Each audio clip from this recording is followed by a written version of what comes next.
Welcome to the 4x4 Canada podcast. I'm your host, Wes. And I'm your host, Trisha. My name's Chris Walker, the owner and director of Overland Training Canada. So happy to have you on, Chris. This is, I know you're a hard guy to nail down. You're bouncing all over the world. So really appreciate you taking the time to talk to us tonight. I know you're on a flight for like 5 a.m. in the morning. So this is really excited to have you on. Before we get started, I do want to thank everyone for listening. If you enjoyed listening to the podcast, make sure to subscribe, follow, and all those other little things that they call it in each individual podcast app. And please recommend it to your friends. We've been doing this for a little bit over a year and have some really neat things planned for the next year. If you are new here, we highly recommend going back and listening to some of the older episodes. We have some really great conversations with Canadian monster truck drivers, off-road racers, YouTube stars, and of course, Canadian 4x4 companies. And definitely go right back to episode number 1 with Mike Tishkin from Unexpected Off-Road. He needs 2 more subscribers on his YouTube channel to hit his 1,000 mark. So please go back and check out his interview, the very first interview with him, and go check him out on the Unexpected Off-Road on YouTube. And you can see why he's called Unexpected Off-Road, because he actually drives an H2 Hummer off-road. And it's not something you normally see off-road. So great guy, even though he is a transplanted American. We still do love him, and we treat him like a Canadian. So he's a great guy. You've met Mike before, right, Chris? Yeah, he's a fantastic guy. I like hanging out with Mike whenever I see him. Yeah, pretty chill guy. So yeah. So once again, Chris, thank you for coming on. I know that you're bouncing all over the world, and we know you're from your company, Overland Training Canada, which provides driver and recovery training across North America. We'll put it in the show notes, but people can reach you on your website at overlandtrainingcanada.com, as well as Overland Training Canada on the socials like Instagram and Facebook. Absolutely. Yep. Perfect. So really want to get into talking about the training that you guys do in that, and I know that you're the director for Overland vehicle training for the Overland Expo event, as well as you're involved in the Rebelle Rally, and you're working on the TransGlobal Car Expedition. And sometime in there, you actually spend time to have a couple hours of sleep. You got a lot going on, dude. If only you knew, and that's just scratching the surface. But that was a good little snapshot, that's for sure. Good. So, yeah, I know that you have a whole bunch of other stuff going on, like we'll get into in a second, but I know that you didn't just wake up one day and decide to start teaching people how to drive off-road. Did you grow up 4x4ing and exploring? Like, you obviously didn't grow up in Canada based on your accent. My funny accent, yes. But did you grow up on Land Rovers and stuff like that over there, or what? I came into 4x4 off-road driving in a roundabout way. So I grew up in the UK. I immigrated to Canada 17 and a half years ago, nearly 18 years ago. But I grew up in a family that was really based in adventure education, outdoor education, mountaineering, climbing, ice climbing, kayaking, whitewater kayaking, sailing, all those good things. That's a really big core ethos in school education in the UK. I realized that was an avenue that I wanted to follow in life as well as recreation. So I went to university, I have a degree in sports science, performance coaching, adventure education. I worked at 4 national centers of excellence. So we have in the UK a handful of outdoor centers based under like school districts. And then we also have centers of excellence like the National Mountaineering Center, the National Whitewater Sports Center, the National Water Sports Center, that really focus on high-level education for teaching people to be teachers or instructors, and to teach the higher-level folks like the fire service, the mountaineers, the police, the search and rescue folks on their craft in the outdoors. And that became a big passion of mine. In terms of vehicles, I've traveled all over the place with my passion as a professional kayaker when I was younger. I lived in Iceland for 2 years. I lived in Norway for 2 years. And just the nature of the places that I would go explore would require needing some kind of transport. Yes, I'm British, so yes, I have a love affair with the perpetual oil changes that come along with Land Rovers. They're still everywhere. I mean, I go back to the UK a lot, and there's those old Land Rovers and Range Rovers and old Toyotas and various other bits of interesting machinery still kicking around the UK, and that's where my love affair started. Really, it was probably Iceland. The nature of what I was doing in Iceland required that we would travel off-road in certain places to get to rivers or mountains or whatever we were doing. Huge passion for what the Icelandics do, especially people like Arctic trucks. I then moved to North America, and I started working very quickly in the snowcat industry, especially for Whistler Blackcomb and a variety of other companies, operating winch snowcats, teaching people to drive snowcats, that kind of stuff. I then became the safety manager or liaison for Whistler Blackcomb and Jaguar Land Rover when they did the launch of the Range Rover Evoque in 2010, 2011. And that was based in Vancouver and on Blackcomb Mountain. So I was their liaison. And then throughout that relationship, during that week-long program, I became a good friend with the person who was then the manager or the person who was in charge of the Land Rover Experience, the mobile training team for North America. Bob Burns, an amazing guy, kind of a long-time hero and mentor of mine. Got asked to join their team for training Land Rover consumers, press drives, ride and drives, all sorts of stuff.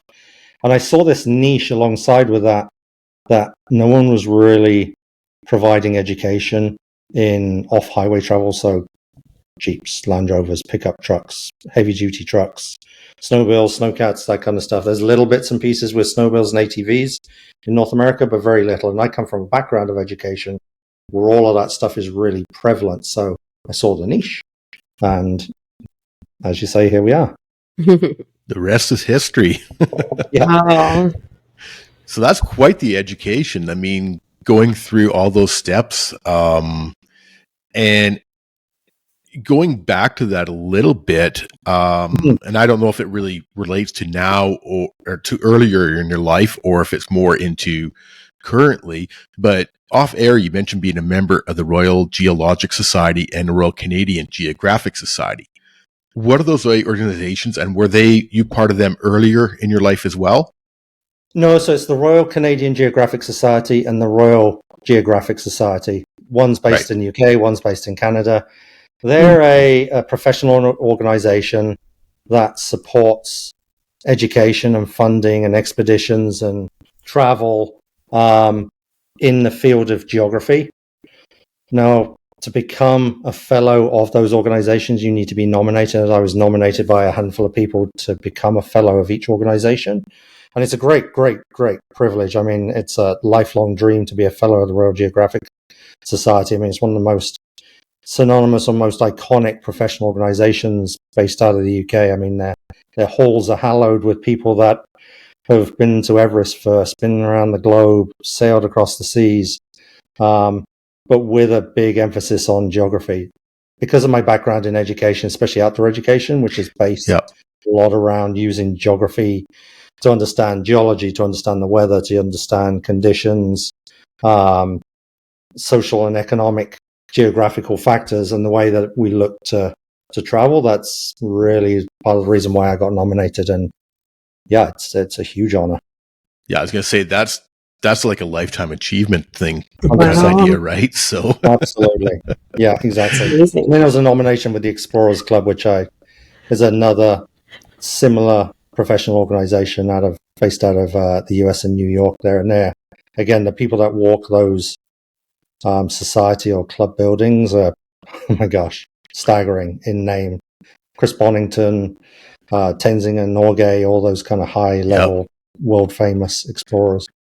To be in the same organization or to be grouped in the same group with those people is, lifetime achievement idea for sure. So, So let's hop back into some of the work that you do with Overland Training Canada.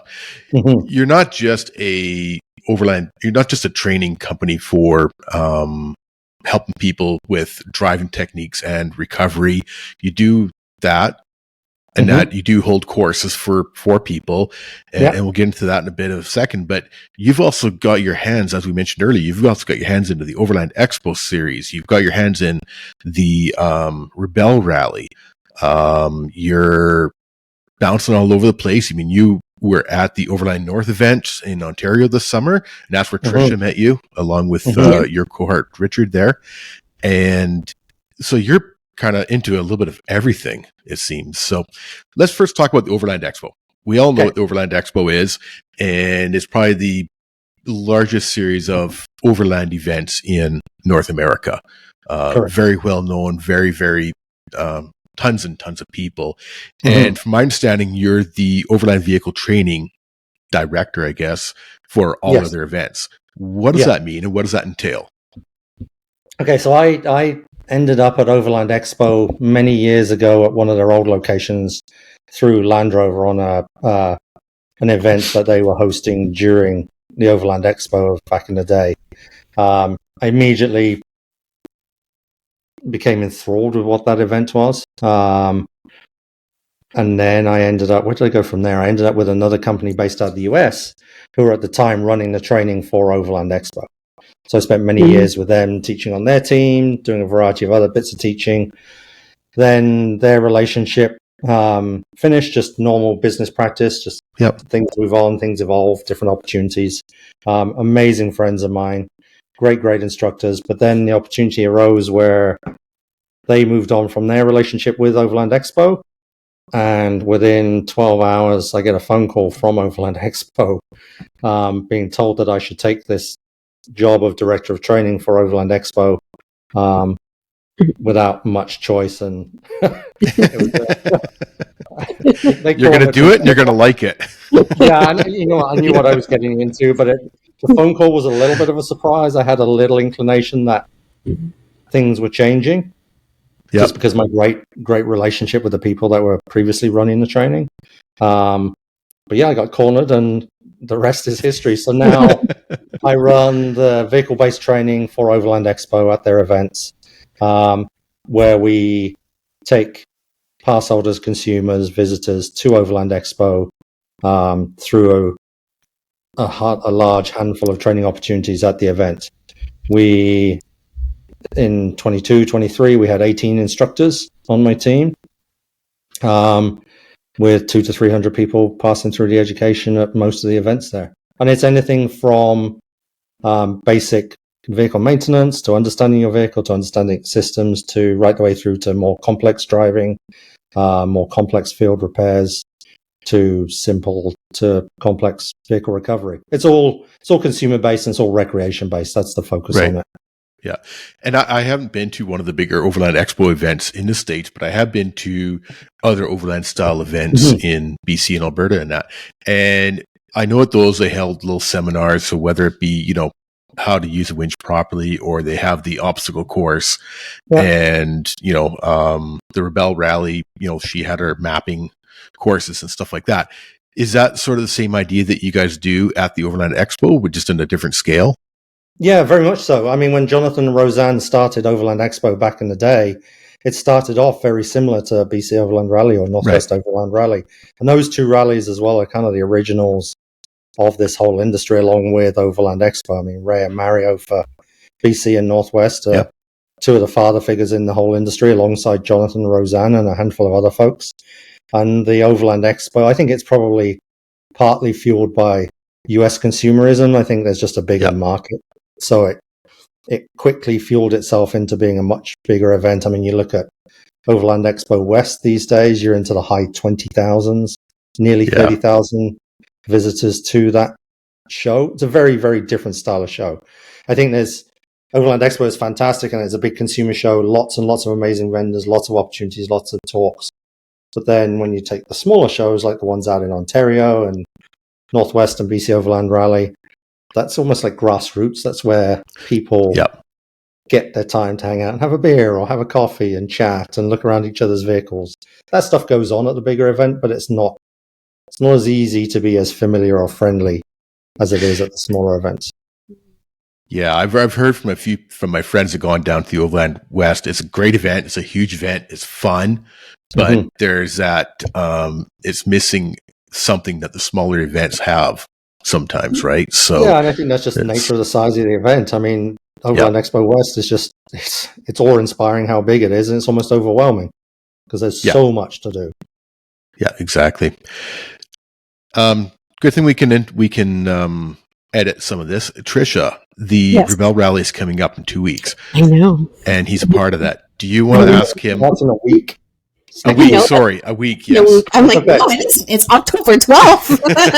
I've been following. I wrote these notes last week. So, so Trisha, do you want to mention this coming up next week? And he's involved and basically lead on with that. Okay, sure. Okay, so the Rebelle Rally is coming up in about a week. It's an event that takes place in the U.S. deserts, where it's all female teams who complete a rally, where there are basically no electronic, I guess anything, right? Like no GPS, and you're just relying on maps and coordinates. And there've been some incredible Canadian teams competing, and early last November, Wes interviewed the Positivity team, which they're from BC in West Kelowna. They won the international category. So you have, I guess, somewhat involvement or like a big involvement with the Rebelle Rally, right? I do. It's fairly significant, actually. Although during the event, when you look at how the event's played out, I play a small role in comparison to the amazing women that compete in the event. So Emily Miller, the owner of the event, is a very good friend of mine, close friend. Okay. I am one of her instructors for the Rebelle Rally, one of her official instructors, so I get to travel to their official trainings. I'm also allowed to conduct training on their behalf. Mm-hmm. The other part, which is probably the really exciting part to my life, is I'm one of the safety team and I'm one of the main media drivers throughout the event. So all that means really in a nutshell is that I get to go and spend close to 2 weeks with the Rebelle Rally every October on the event, working behind the scenes, making sure that the event goes off without a hitch. This year, I think it's 65 teams. Yeah, so this year I was reading there's 65 teams, women coming from 100 cities, 28 states, and 3 countries. Like, how? Like, that's crazy. It's like mind-blowing. It really is. But that comes from the power of what Emily believes in, her history and her background. I mean, she came from a big desert racing background or desert competing background herself. She's competed in Africa and Morocco, down in Baja. She was an instructor with Rod Hall, who's the most winning Baja competitor of all time. His granddaughter, actually a really, really good close friend of mine, Shelby Hall, is a Rebelle instructor, and she's an instructor on my team for Overland Expo. So Emily comes from this really big pedigree of driving in the desert, navigating. She's a genius with maps and compasses. So she had this vision to set up this event to empower women to get out there and do something a little differently on amazing lands throughout the US. And it's, roughly 2,000 miles, 8 days of competition over 10 days through the deserts of California, Nevada, and Arizona, depending on which way the course goes. Amazing. And I was looking, sorry, I was looking at, I guess, previous pictures. They also, so they're doing all these, I guess I should say, maps and obstacles and going through the deserts and different terrains. And it's also camping as well, right? So at the end of the day, you're camping at the end of it, or you're camping throughout? Yes, let's put it into context. So the navigation part of it, you're 100% correct. They're not allowed any electronic aids. We take their phones, their computers. They get sealed away for the event, so they're completely off-grid. Okay. All they have is every morning they get given a sheet with the coordinates and the checkpoints that they have the opportunity of checking into that day. Okay. They then have to plot them that morning on the map that they're going to use, or maps they're going to use for the day. Right. And they use their compass and their map to navigate between each of those checkpoints. Green checkpoints are huge, big green flags, and they're manned by course workers for safety and a variety of other reasons. Little blue flags or little blue stakes are less visible. And then we have a handful of black checkpoints, single black or double black checkpoints, which are completely invisible. There's nothing on the surface of the earth that denotes that they're there. But they all play into different amounts of points that the women can accumulate throughout the competition. So it's nothing to do with speed. It's to do with accuracy and good driving, and it's fantastic.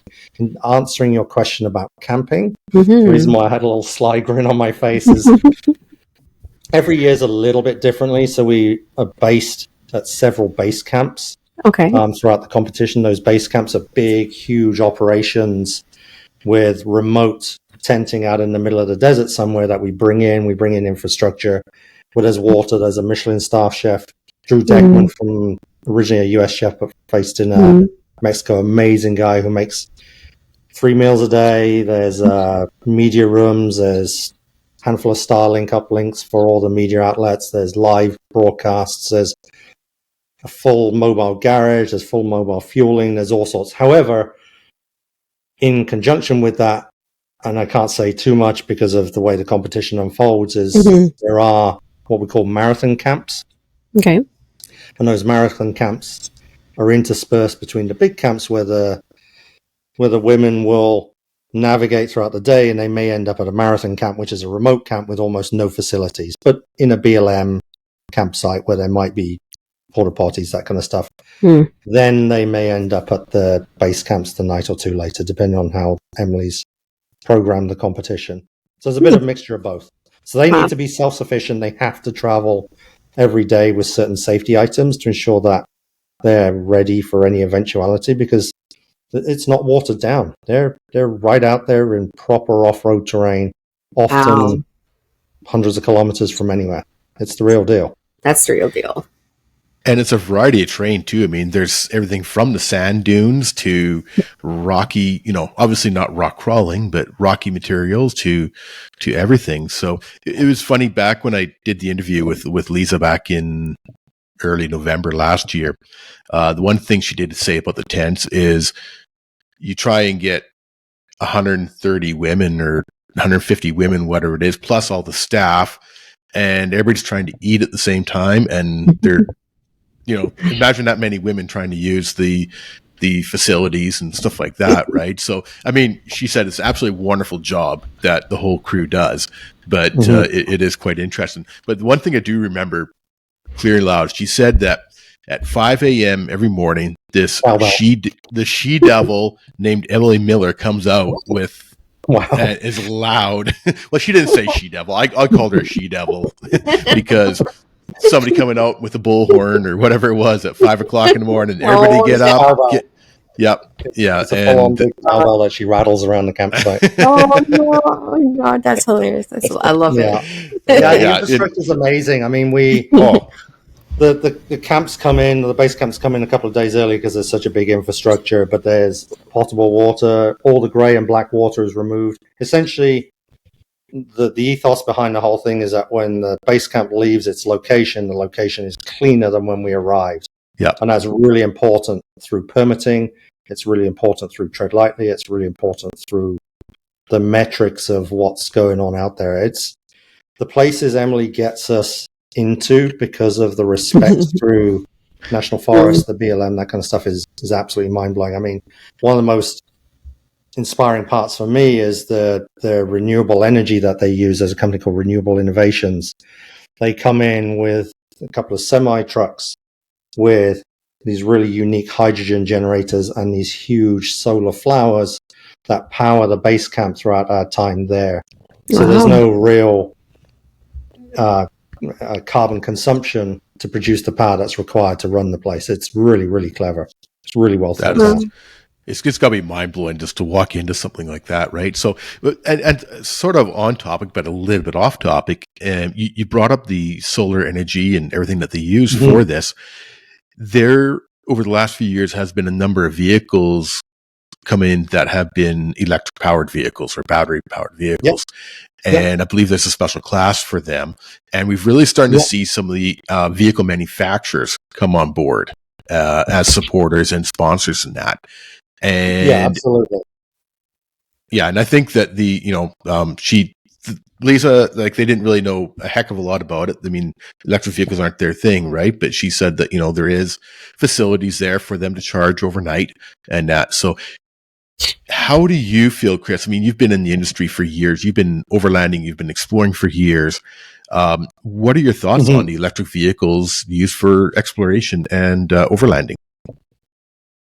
I think it's really interesting. I think we're very early in the phase here, but as we all know, the world is being pushed towards electrification, especially in the vehicle market and light truck, medium truck.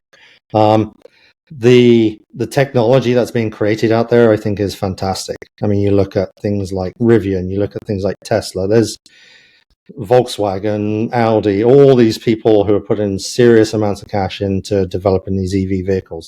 There's a big EV designation at the Rebelle Rally that's supported by powering by renewable innovations.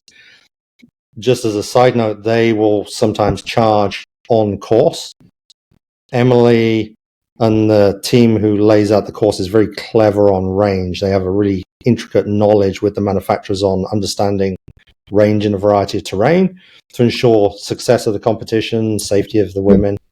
So they will look at the stages and they will plug in this renewable innovation system. I mean, it's all pulled by tractor trailer, so they'll move that into a location so they can charge. In terms of answering to your question on what I see EV in terms of travel, I think hybrid is probably a more direct route currently, but it depends on what your travel is. I think in North America, we look at this big grandiose, okay, we're going to travel across the world. We're going to go to Baja. We're going to go all the way down to Ushuaia.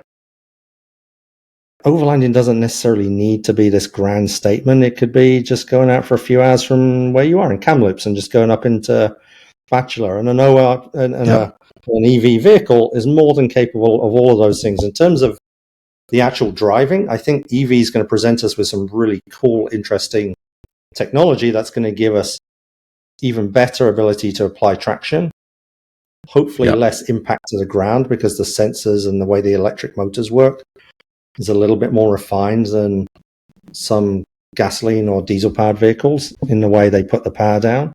And it's just young. I'm excited to see it. My concern with electrification is where do we get the power from to charge these things? Yeah. There's a big story that's coming with that because I don't know what the answer to that is fully. I don't understand it enough to provide the best educated answer, but that's kind of my take on it. I'm sort of along the same idea as you are. I mean, obviously, people say, no, there's no infrastructure for that. And you're right. There's not enough infrastructure for immediate things to happen, but it's improving all the time. I mean, you take a look at, Highway 5 between, say, Kamloops and Jasper, and there's a number of stops along the way. And, even in Kamloops, there's, different gas stations being Canadian Tires. I think they've got about 10 or 12 chargers, and the Petrocan up on the hill, they've got another 8 or 10 chargers. And plus all these small towns all the way up into Jasper do have charging stations. And a lot of my friends, we've talked about it, and they're like, it doesn't have the range. It's only got 300 or 400K of range. And I'm like, in reality, how often are we going farther than 400K during a day when we're traveling overland, whether, using Forest Service roads or whatever? And, you can pop into Clinton, of all places, and charge up if you have to. And I've had to pop into Clinton to fuel up. So, it doesn't really, and they're getting faster and faster. You don't have to wait 2 hours for a full charge anymore. You can be a half hour or whatever, right? So I think we're on our way, and I think there's a lot of really, really interesting technology coming. Like you, I do have some concerns about how we're powering and how, what we're doing with the lithium mining and stuff like that. I got some concerns on that, but I think the technology is really, really interesting. So, I agree. It's just a bit of a side note there. Well, it's exciting times. I think as this whole industry has kind of evolved over the last, or exploded over the last, 5-10 years, it's good to see that vehicle manufacturers are really stepping on board with this aspect of recreation. I mean, there's this huge advocacy and buy-in for people or manufacturers that are looking to create vehicles and machines that are really pointed at the consumer. It's great. Yep. I mean, take a look at the Rivian truck with that option of the slide out from the side that has a full kitchen built into it already, right from the factory. And the fact that you can run your fridge and everything, no problem, because you don't need to have a second battery. You don't need to have another power pack or whatever, right? Yep. So there's definitely lots of, yeah, exactly. Yep. So I've been following the TransGlobal Car Expedition for the last year or so, and I've been wanting to talk to Andrew Comrie Picard for a while. I got to get a hold of him, and he's, for those of you who don't know, Andrew started off as a rally racer in Canada, and he's won a number of championships. He's done some stuff on TV in regards to working with TV shows about teaching people how to drive properly and stuff like that as well. And he has gotten into this TransGlobal Car Expedition. To me, it's the ultimate expedition. And from my understanding, and I'm sure you'll set me straight on it, but it's basically going around the world instead of going around the center of the world, like through the equator, they're going the other way. They're going, North Pole down to South Pole and back around kind of idea from my understanding. Is that sort of what it is? And if you can fill us a bit more in about it and what your involvement is on it, because I know you've been working a lot with them lately. Yeah, so first off, Andrew's a fantastic guy. His breadth of knowledge in the automotive industry is huge. I mean, he's like you said, a rally car driver. He's a licensed stunt car driver. He's worked on lots of different shows. He's worked in lots of different organizations. Very, very cool guy. Very, very talented. Very, very smart. Canadian originally. Now lives in LA. So the TransGlobal Car Expedition is an expedition that has been devised by a handful of people to drive around the world, more importantly, going through both poles.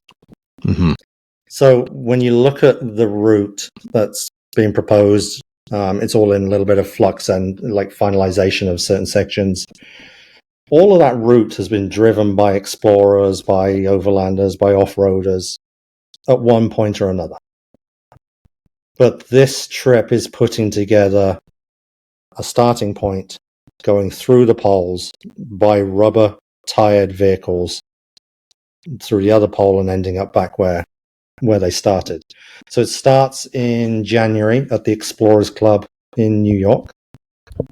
It then heads, there's a Cole's notes on the route. It then heads north into Canada, up through Churchill, up into the North Pole, across the North Pole, down across Greenland, across Iceland, probably into Denmark in Europe, and then through Europe, through maybe Eastern Asia, down through Africa, across via a boat to Antarctica, through the South Pole, cross via a boat to South America, up through South America, Central America, the US, and back into New York, probably the Explorers Club again.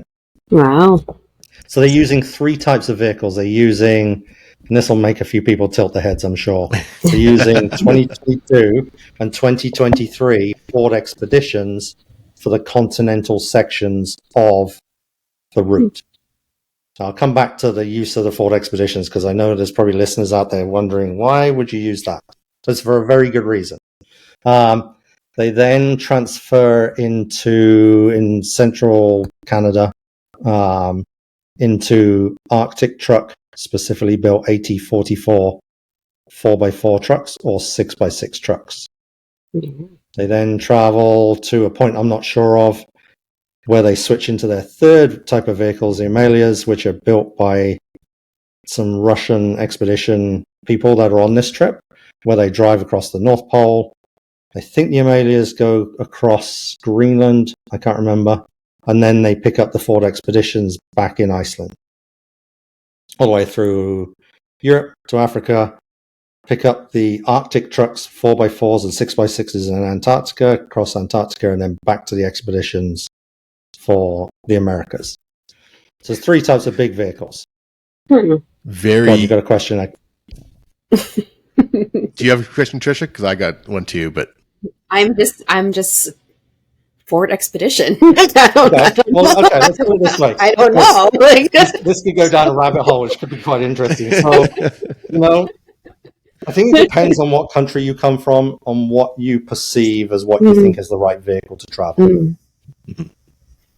When you look at Europe and the UK and places like that, it's much smaller vehicles. We don't need Jeeps on 38s. We don't need big expedition style vehicles. Admittedly, yes, we see the Germans and some Dutch people in huge MAN and Volvo Arctic trucks, semi-trucks traveling the world. But then you take the flip side, you come to North America, and then very quickly you're almost prescribed, you're almost encouraged that you must get a big vehicle, have a big suspension lift on it, have lots of tires, have winches, have this, that, and the other. The reality is, for most travel in most reasonable places, you don't need a heavily modified vehicle, in my opinion and my experience. Yep. So the route that they're choosing is not necessarily the hardest route. They're not looking to cross the hardest sections of the world. They've defined their route as this expedition around the world, going through the poles and linking it all together. So the Ford Expedition is phenomenal. It's big, it's efficient, it's lots of space, it's a modern vehicle. It's actually really capable. The spec version that they have, it has four-wheel drive high range, four-wheel drive low range. It has a whole bunch of traction control, drive modes, and a factory-fitted electronic locking rear differential.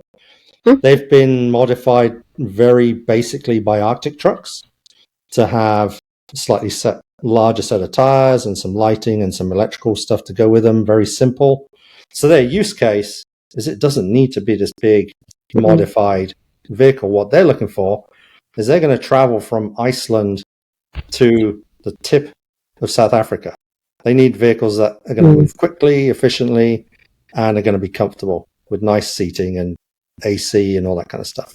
And then the same through the Americas, right?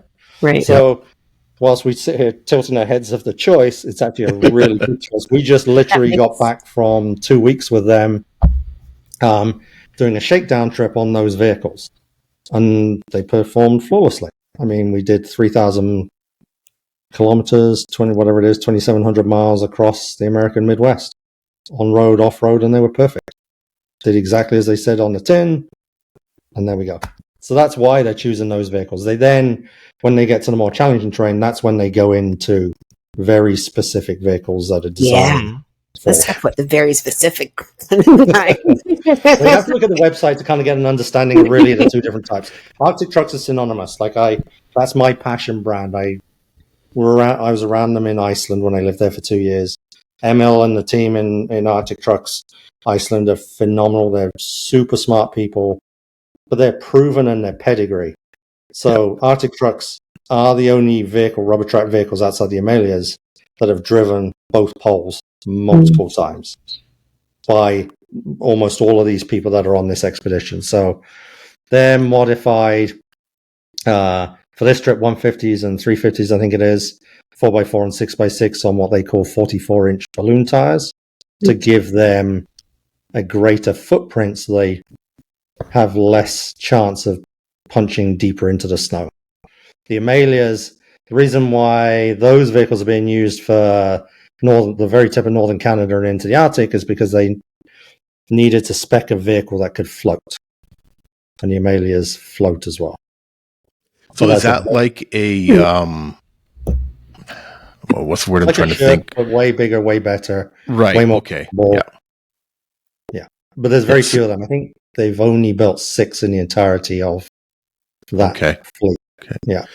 So for our listeners, if you go to TransGlobalCar.com, that's the website for the expedition. I've been following them along there, and it's really interesting. I mean, there's a recovery that they had to do of one of the Fords up in the Yukon, I believe, that broke through the ice, and that was quite interesting.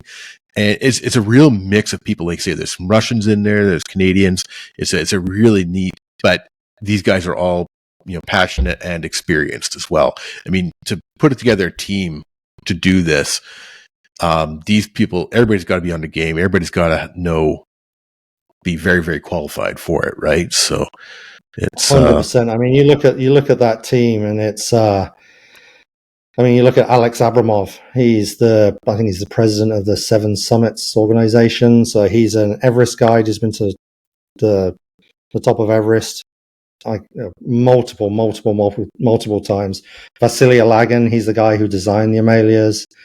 ACP Andrew Comrie, he's a classic explorer Canadian. Vasily Chagnovsky, he's been to Everest. I mean, there's it's a hallowed halls, or it's a group of people who really fit in places like the Explorers Club or the Royal Geographic Society. They're the real deal, real proper explorers. But they're fantastic, just normal human beings. They're great. Yeah, I was looking through, as I started following this, and I came across, I didn't even know how I came across it, by accident, like say probably about a year ago or 8 months. And it's just like, okay, I recognize some of these names, and sure enough, I Google them and I'm like, okay, these guys are the real deal, right? So, but yeah, definitely go to transglobalcar.com. It's got, pictures of the vehicles, the amphibious rigs, the Arctic trucks, like you say, there's some 4x4, there's some 6x6. And then of course the Ford Expedition. But you know what? In reality, I think it's actually not a bad idea. When you look at everybody doing people that go through Africa or through Australia, quite often people are running no larger than a 33-inch tire. They're usually running a tall, narrow tire, and they're more concerned about having the basics on board, for survival, and of course a winch or whatever, just being the safe side. But they're not running the 38s that is most common. One of the more common sizes seems to be in 37 to 38s in North America, right? So the tire size is a very North American thing. It's really, really apparent when you travel. I mean, right now, Scott Brady, amazing traveler, very well known individual in the industry. I mean, kind of one of the fathers, really. He's out right now with the Ineos Grenadier going through Africa, and that's a stock Grenadier with just a couple of little pieces on there with some creature comforts. But it's a vehicle out of a French factory by an English company on whatever size tires they are, 33s on there. Yep. Yeah. I mean, I run a I run a 255/85 on my Tacoma, which is basically a narrow 33. And it's surprising that where that vehicle can go, especially with that rear locker. But it also goes to the point of, being a good driver and knowing your vehicle as well. And all these people on this expedition are good drivers. And that just goes back to your guys' involvement with it too, right? I mean, and your guys' involvement in the industry overall, right? So and it goes with anything. I think as long as you're out there enjoying yourself, as long as you're out there being safe, as long as you're out there respecting the environment, treading lightly, being kind to the people you pass by, it really doesn't matter what vehicle you have, as long as you're happy in what you're in, as long as you're happy in the aspect of the style of driving you want to do, whether it's mud bogging or rock crawling or exploring or adventuring, or literally just taking the kids to a nice campsite to go paddle boarding with them for the weekend. It doesn't matter what you have, really. I mean, I have a Defender 90 on 32s, no electronics, no lockers, and apart from its like standard factory fit center locker, and I drive it in many places a lot of these bigger cars and can go. So having said that, I mean, people often ask, what should my first mod be? And my answer is quite often a full tank of gas and a map app on your phone, or a map app, on your vehicle. What else would you recommend for somebody's first modifications to a vehicle? Oh gosh, I could be really cliche. So I think there's a couple of ways I could answer this. So forgive me for what I do for a living, but honestly, one of my recommendations, and this is not a pitch for employment or work, is talk to someone or get some education. Talk to someone who works in the industry and can give you a really good, proper answer, not an answer that is an opinionated answer, if that makes sense. That being said, there's resources at the Four Wheel Drive Association of BC is absolutely fantastic. There's great shops within BC or across Canada or across North America. People who are just enthusiasts can be a great source of information. If you were to push me into a corner and say, what would I do first? And I had to do something to my vehicle, probably tires. Yeah. And that doesn't mean bigger tires. I think people, in my opinion, move too quickly into wanting to modify a vehicle. If that's the path you want to go to and that's what makes you happy, absolutely, I support and endorse that. But what I think is really good is drive your vehicle stock the way it came from the factory with maybe a slightly better set of tires and understand the capability of that car.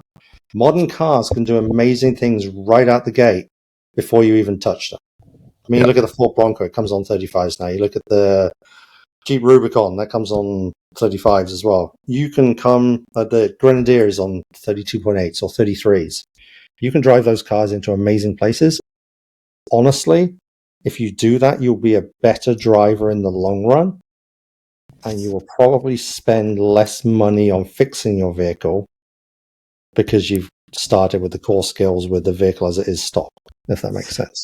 I had to kind of laugh. You probably saw me smiling and laughing because I don't know how many times have you heard me say that, Trisha, over the past year.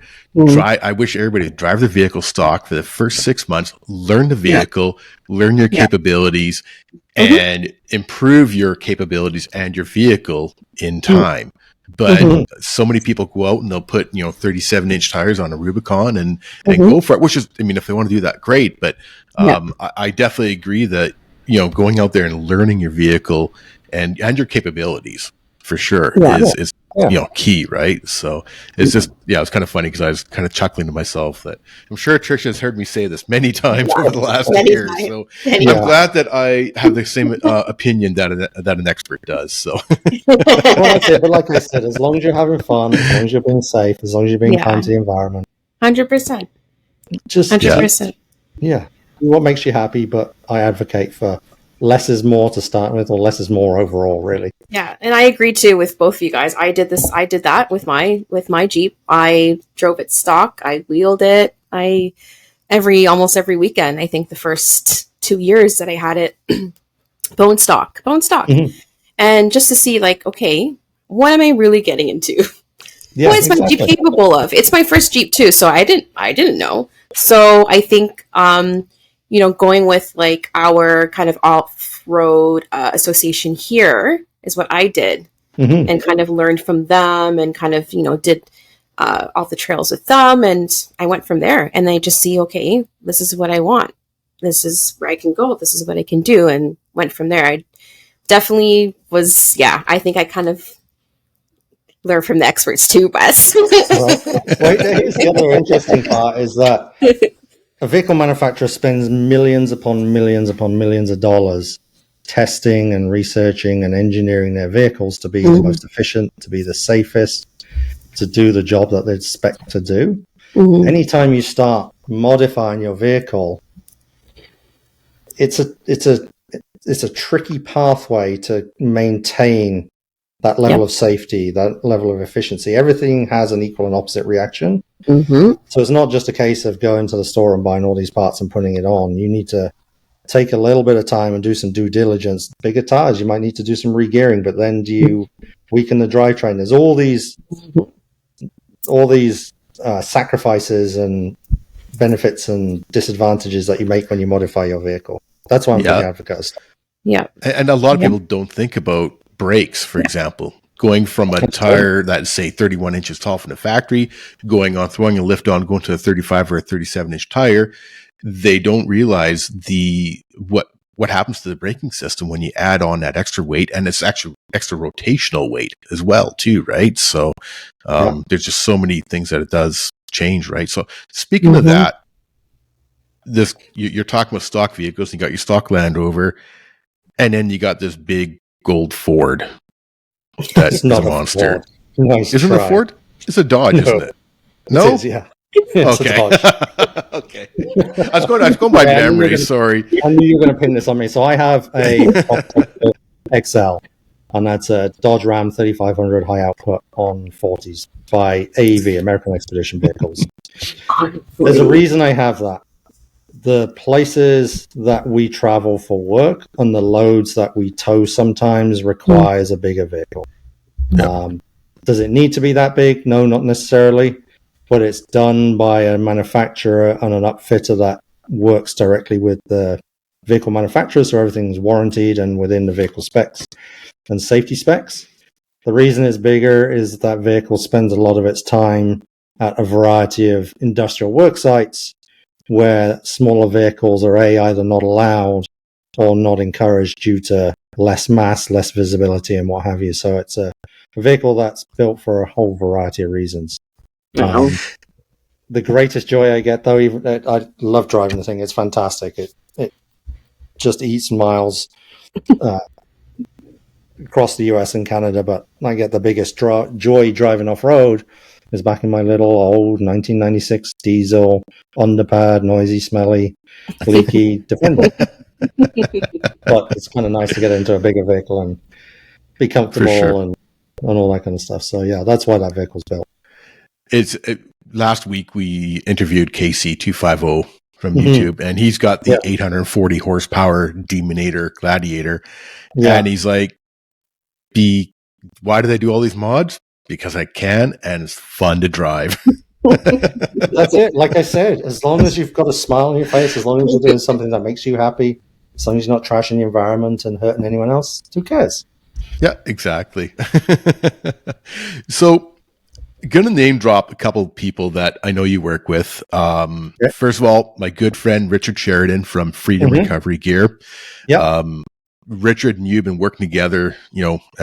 He's been to a lot of the expos with you or working for you, and great guy, stand-up guy, one of my favorite people. The only complaint I got is I never get to go wheeling with him because he's always traveling the world with you. Yeah, that's my fault. Really, yeah, exactly. He is a phenomenal chap. He's honestly, he's probably one of the most talented people in Canada in this industry. I would put him right up there as one of the very best instructors in Canada, if not North America. I think he's very underrated by a lot of people, but he's quiet, he's humble, he makes amazing recovery equipment, hand-built in Canada. And he works through myself and for himself in a lot of industry, so he's put a lot of time and effort to do a really, really stand-up job. Huge kudos to the guy. Definitely. Yeah. Freedom Recovery Gear. Check it out online, guys. It's all made in Canada. The ropes and everything like that. And he's got some other, gear as well. But, the only thing I don't like about wheeling with Richard is, when it comes to doing, somebody does get stuck, he wants to do it all safe and proper and stuff like that.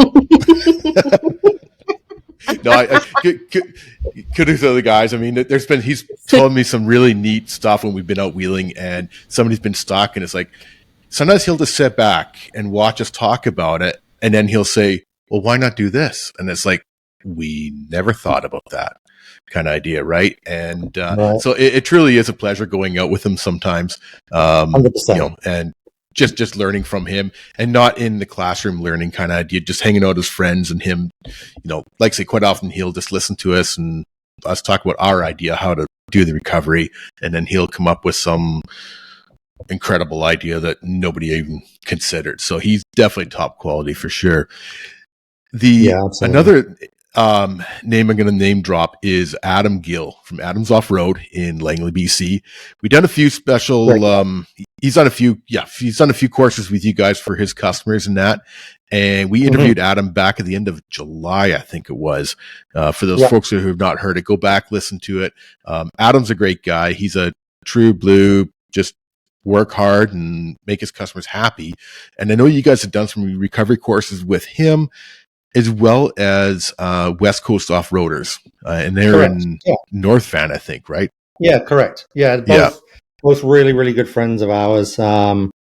We like what they do. We like what they stand for. We like how they operate. Lots of other great folks out there doing similar things, but those two are our standouts, and we have a relationship both professionally and as friends. And we do a little bit different work between the two of them. West Coast Off-Roaders is more long-term trip or bigger trips. And then Adam at this stage is clinics for mechanics and vehicle recovery, that kind of stuff, all recreation based. Right. But yeah, right. super nice folks. Yeah, definitely. Highly recommend both those shops for work and repairs and accessories on the West Coast, anyways. And of course, they will ship all over the place. Now, you guys have been to Overland North, like I mentioned earlier, and that's where you met Trisha. And that was your first foray into the Ontario Overland market, right? Or recreation, yes. Yes.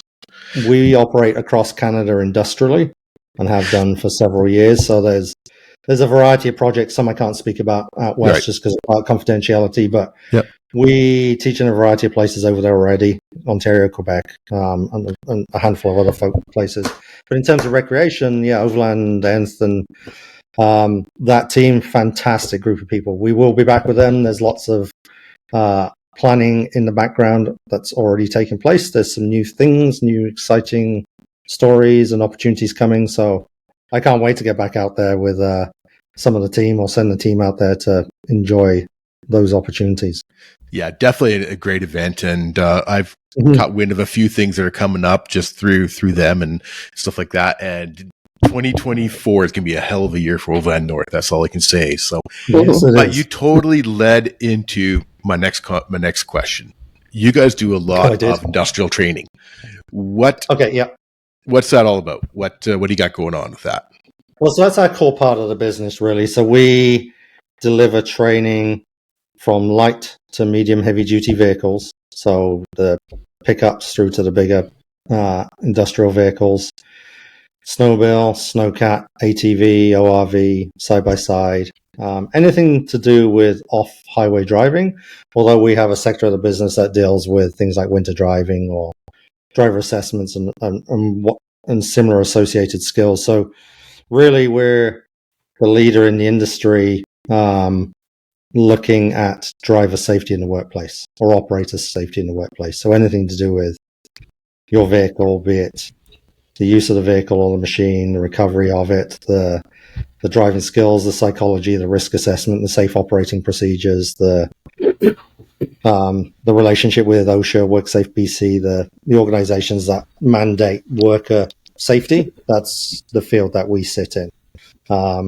We deliver training all over the world in that aspect. I mean, myself this year alone, many trips to the US for training, across Canada, most of the provinces so far this year for myself, Morocco, Wales, the UK, all sorts of places. So it's pretty broad and diverse. We then work with the film industry, providing drivers, providing access, support, photo shoots, that kind of stuff. We work with vehicle manufacturers, ride and drive events, consumer events, press events, all sorts. Equipment testing. We have a couple of companies that we're working in direct relationship that are looking at use case scenarios, evaluating very specialist pieces of machinery for very specialist pieces of job. It's pretty diverse and interesting. So we have 18 instructors right now who are based all over the place and travel all over North America and further afield. And then I have access to a phenomenal set of other instructors through the Overland Expo team and a variety of other private and professional instructors. So it's pretty diverse. Sounds like you got everything going on. It's mind-boggling. You mentioned earlier off air that we're sitting at October, whatever we are, 3rd or something like that, and you have 15 more flights booked this year. Oh my God. That's just for me, let alone the staff. Yeah. So that's what have I got going on? Me individually, Overland Expo East. I fly there tomorrow. Then there's the Rebelle Rally. Then SEMA, a trip to UK for a partnership that we have in the UK. That's looking at some opportunities there. There's potentially a scout to Saudi Arabia. There's New York. Wow. I mean, the list goes on. Wow. And that's all before January the 1st. But that's okay. Now, one of the things that I find quite interesting is a lot of us, like say, older folks like myself, I don't know, 51 or 52 or something like that. And I've been doing four-wheeling since I was, 4 years old kind of idea, right? I grew up in it. And there's a lot of people like myself and or even younger, they're 30 years old, but they've been doing it for years. And we all think we know what we're doing, but we've just kind of learned it through hard luck and trial kind of idea, right? And so I think, pretty good driver in that, but I know that when I've been out with Richard and we've talked about stuff and it's stuff that like I mentioned earlier, that I never considered when I'm doing a recovery or when I'm doing driving and stuff like that. So I think taking a course with, whether it be yourself or through a local organization like the Four-Wheel Drive Association of BC or the Ontario Federation, they've got, I know, newbie days and stuff like that. I think that is key to anybody getting out there, and we can all learn something, whether it be a brand new driver, whether it be an old dog like myself, going in with an open mind, we can all learn something. One thing that I find a lot of people are not good at is spotting. So I think part of that sometimes is the communication, have one person, don't have five people yelling things. I think that is probably the most confusing thing that you can do to a driver.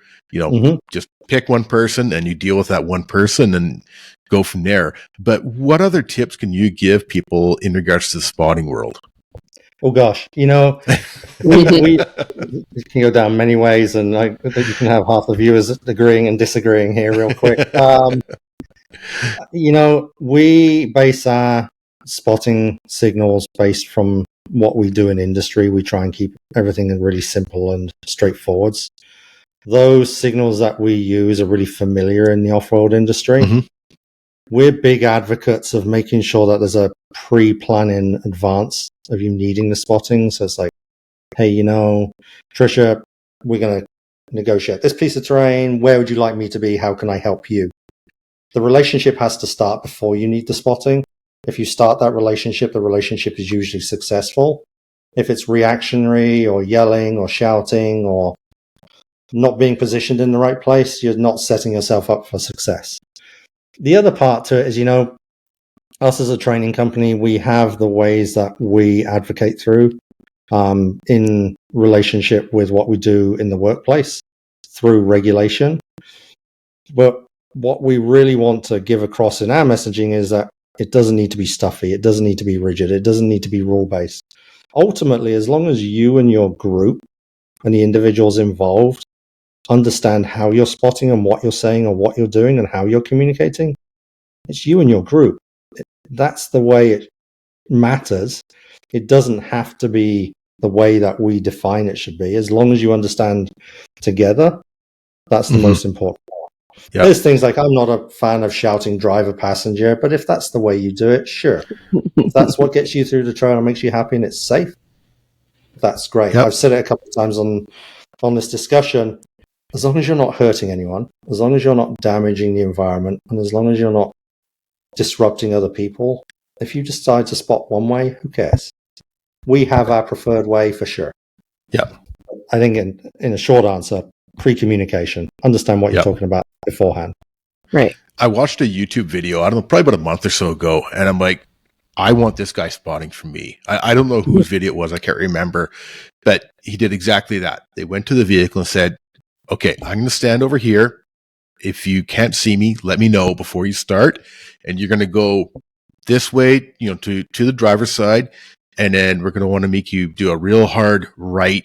And you're going to go up on this rock and then go from there. And they talked about it beforehand. And I'm just like, okay, this guy knows what he's doing. And sure enough, they did it through. And as he's talking to the person, he's like, okay, now your left tire is going to start to come down and the vehicle's going to come down and you're going to feel a bit of a tip. Or something along that lines, right? And I'm like, okay, this guy's communicated. I want this guy spotting for me because he knows what he's doing. I was so impressed with the guy. Yeah, that's it. And being spotted or being guided through an obstacle or terrain or a situation is not meant to be stressful. The spotter's there to try and reduce the stress level and increase the success rate of what you're trying to achieve. I mean, I have a whole handful of folks I trust. I mean, there's a handful of people from the Land Rover world, professional Land Rover instructors, are kind of my mentors, really. People from the Camel Trophy, Bob Burns and Fred Monzes, Jim Sweat, Jim West, Daphne Green, the whole North American team there, Duncan Barber, Sarah Batten from the UK. The way that they educate people and the way that they guide people through terrain is like magic. It's very calm. It's very gentle. Yep. Sometimes you almost don't need the discussion. If I pull up on Fred and he's giving me a spotting command, I don't even need to think. I don't even need to question it, because it's about trust. The trust is the most fundamental part of this. And in reality, if I'm unsure, hey, Fred, it kind of feels a little funny. Just stop and have a conversation for a second. If the vehicle's stopped, not going anywhere, and no throttle's been applied, there's no reason it should get damaged, the environment should get damaged, or you should get any more stuck or in a worse position. If in doubt, stop. Have a conversation. Definitely. It's funny, Trisha. I see you nodding through this whole thing and agreeing. And I know that you've been, over the last 4 or 5 years, your experience is, you've gone from a new driver to somebody that is quite experienced, and you started helping out, on some of these ladies runs, and you started spotting some of these ladies. And it's, I see you sitting there nodding your head, agreeing with pretty much everything that we've been saying. So it's, yeah.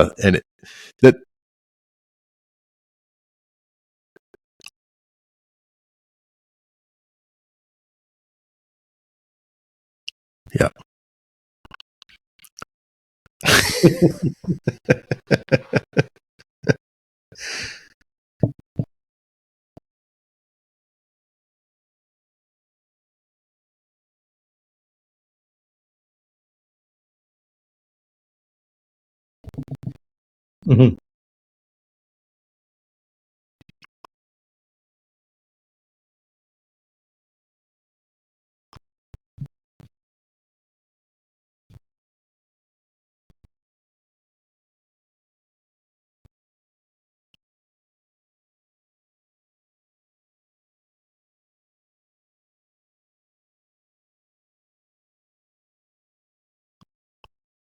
Yeah. Yep.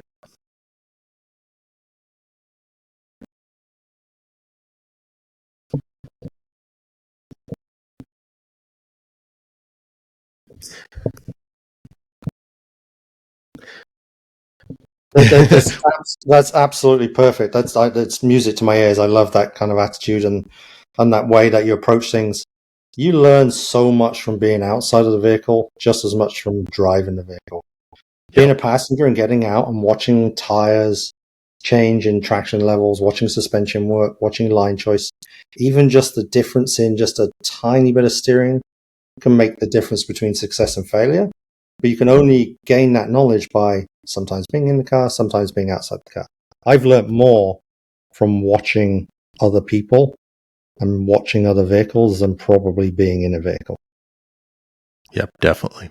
I got to say, kudos to you, Trisha, because I know that you work with a lot of newer drivers, and that also, doing it in a calmly manner is huge to building their confidence and making them calm. So it takes a special person, I think, to be training new people.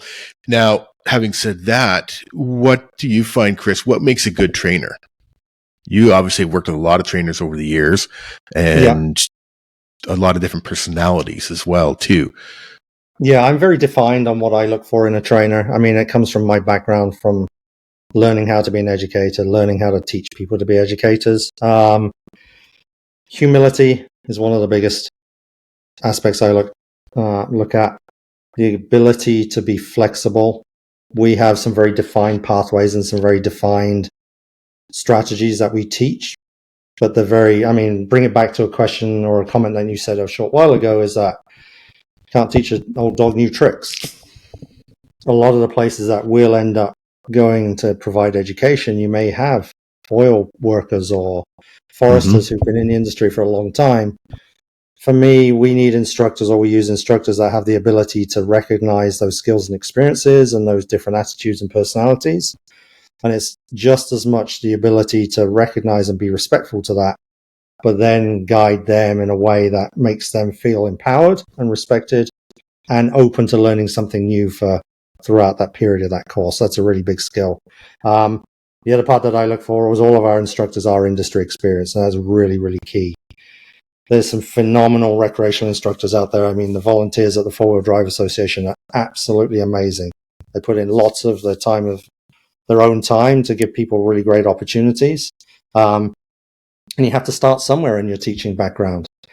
We use people that have a teaching background, but also because of the nature of the places that we teach, they have to have this industry background as well to support it, because I can't send someone into a workplace who has no concept of what a 200-ton or a 300-ton rock truck does. If we're teaching in that environment, they need to have that kind of that educational, that understanding of those places. So there's a handful of things that I look for. So respect, humility, education, experience, training, but correct training through the right organizations that are relevant to what we're trying to achieve. Beautiful. So is there anything else that we have missed or not talked about, Chris, that you want to mention? I'm sure we could carry on the conversation for hours here. No, I mean, hit me if you got anything else, but that was a pretty good snippet of what we do. I think it was a really good. I think it was really good. I mean, we kind of covered, what I had on my mind and about for the questions and that. Is there anything that you was thinking of, Trisha? No.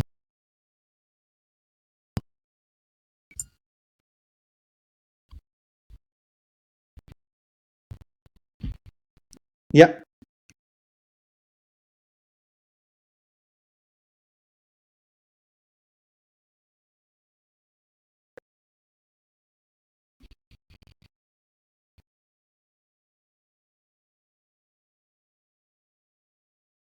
Yes. Yes. And after you've gone out.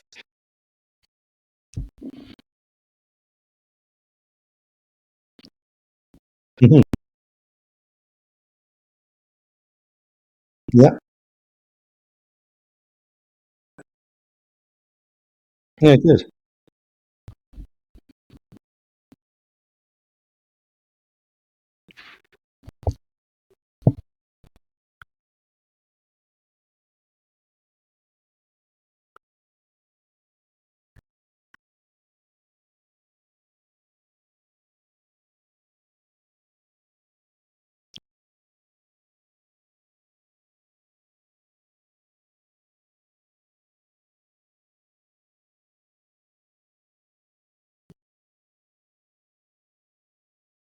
No, that's it. And in reality, we don't advocate for people necessarily being at a mechanic level, but we advocate for people to understand your own vehicle, to understand to where to look for the information if you don't know the answer, like your owner's manual.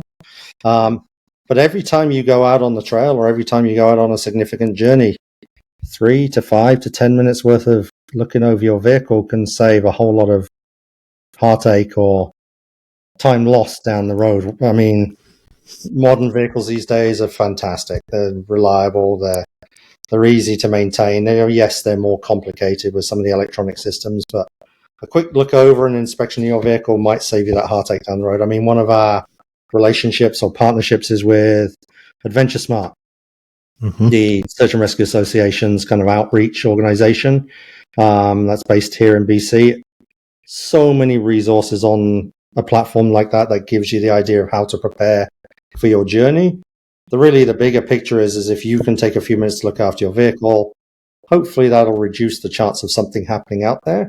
More importantly, with vehicle travel these days, you can get so far into the wilderness so quickly and get away from communication really, really fast. What we're trying to help encourage people to do is do those pre-trips, be prepared so that you can be self-sufficient and that you're less draw on the likes of search and rescue. I mean, search and rescue calls these days have, I don't know the number, quadrupled over the last 5 years, let's say. And that's sometimes no fault of people's own. People have genuine instances, and that's why search and rescue are there. But some of these instances can be avoided by a little bit of preparation. And you have to remember that these search and rescue folks, they give their own time for free, often at the detriment to themselves and to their families and stuff. So just a few minutes of your time can help reduce that and make you a little safer. Definitely. And I highly recommend people check out the Adventure Smart website. All kinds of information on there. It's adventuresmart.ca. I've been to it quite a few times myself, just sort of, looking at updates and stuff like that. And they have all kinds of information on there, whether you're a hiker, mountain biker, four-wheeler guy, whatever. There's all kinds. And I'm actually glancing at it right now. And one of the first things that pop up on their homepage is trip planning, where every adventure starts and ends. And they go through and talk about, trip planning and how to, properly trip plan. But there's so much information on there. They've got an app. I haven't tried their app before, but I have been to their website quite a bit, adventuresmart.ca. Lots of info on there. So the app is fantastic. Leaving that trip plan is really good. I mean, with the evolution of things like Starlink and satellite communications, it's easier to communicate in the backcountry, but have a backup plan for when that stuff doesn't work. I have Starlink, I have a satellite phone, I have a variety of other devices. Be prepared, be smart. Actually, we wrote a whole bunch of stuff for the Adventure Smart website in our relationship with them. So it's a really good resource, be it hiking, canoeing, kayaking, not just off-road. Everything. Yeah, definitely. So once again, we're talking to Chris from Overland Training Canada. You can check out the website at overlandtrainingcanada.com, as well as on the socials like Instagram and Facebook at Overland Training Canada. Once again, Chris, I want to really thank you for taking the time out of your desperate or your super busy schedule. I mean, I know you're bouncing all over the place, but it's been really, interesting talking to you. And I'm pretty sure that we'll sit around a campfire at the BC Overland Rally next year and share a beer and stuff like that. 100%. Trisha, do you want to ask him the last question?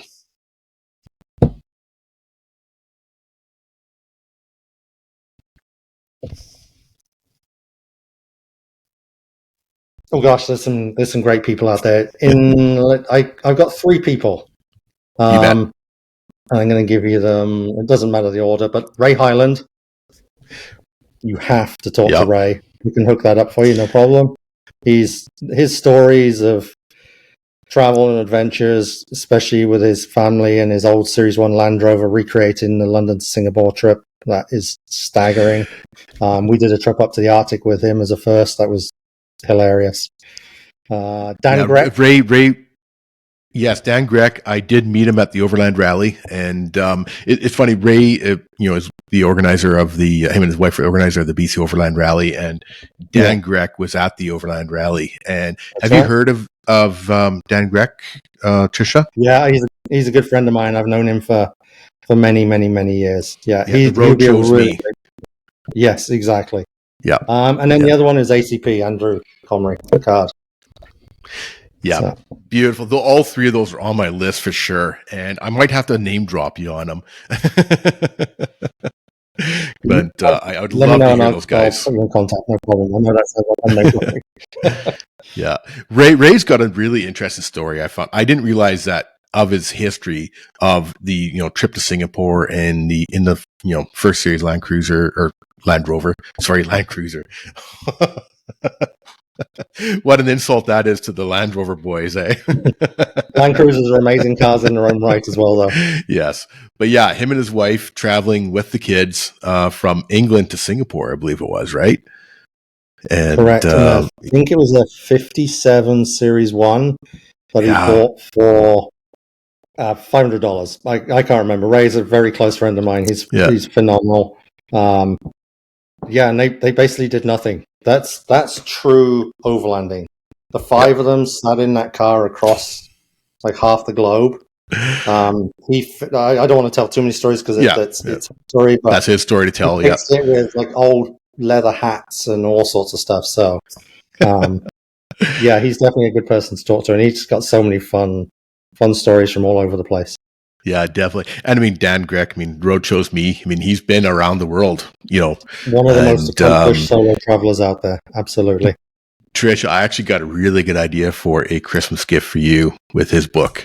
He's got a Ooh. couple of books out now. And for those Yeah. people that are looking for Christmas ideas, Dan Greck Road Shows Me. I think he's got 3 books out now. I might be wrong. It's at least 2, I think. Yeah. But he drove from Alaska down to Argentina in a stock Jeep, TJ, I believe it was at that time. And he slept out. Yeah. He didn't have a rooftop tent. He didn't have any of that. He just slept out of the back. No, it was just on 31-inch tires. And then he traveled across Africa in another rig, and he's been around Australia. And now he's building his 3rd rig. He's actually here in BC, or he was in BC for a while. His better half is a Canadian lady, and they've been working on building up this last rig to do some more traveling. So he gave a really great talk at the BC Overland Rally that one night. Yeah. It was really interesting. So, and then ACP, yes, I got to talk with ACP. That guy is Andrew Comrie Picard, and we talked about him on the TransGlobal Car event, and really interesting individual for sure. So. Yeah, he's a blast, super smart guy. Done lots of interesting stuff. I'll see him with TransGlobal again in New York in the new year. Yeah, that's good. That's such an exciting trip. That's just mind blowing to me. Awesome. Yep. Thanks again, Chris. And I want to thank. Beautiful. Thank you for coming out. It's been. We'll let you go get some dinner now. And before I do go, I just want to remind everybody to click the subscribe or follow on your podcast app. We got some really cool stuff coming up. Next week, we've got John O'Donnell from Ontario. He's used to race a early Ford Bronco in short course racing in the 80s. And he's got all kinds of off-road racing stories. And then after that, we've got Ian McKenzie from Bright Source Lights coming on board. And we're working with a couple other guys. Chris Arell, we're just finalizing a new schedule with him from Monster Spectacular. Probably the best monster truck show in Canada, especially the Montreal one that just happened at the end of September.